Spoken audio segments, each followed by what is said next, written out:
All right, everyone. Good to see you back in this chapter of the mentorship. And I want us to cover one of the most important smart money concepts, liquidity. Liquidity is very important. I know some of you are still wondering what exactly is liquidity. So I want to tell you something. I want us to cover this concept in detail.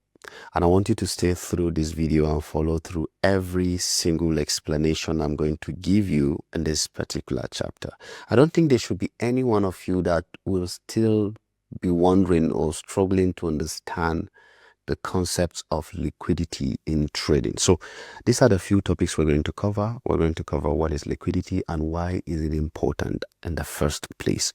And then we're going to talk about how to identify different forms of liquidity by just looking at your chart.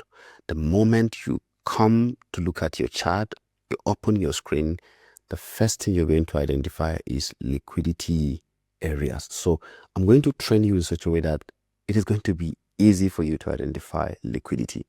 And then we're going to talk about using liquidity concepts for clear trade targets and trade entries.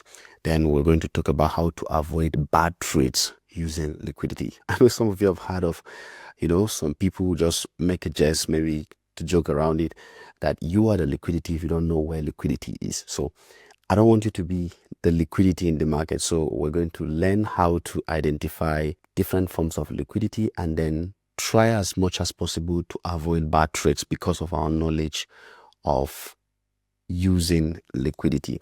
And then lastly, we're going to talk about how to get good entries from liquidity point of interest. So this is very important. I want you to stay through this particular chapter and learn everything in detail. So let's get into the next video.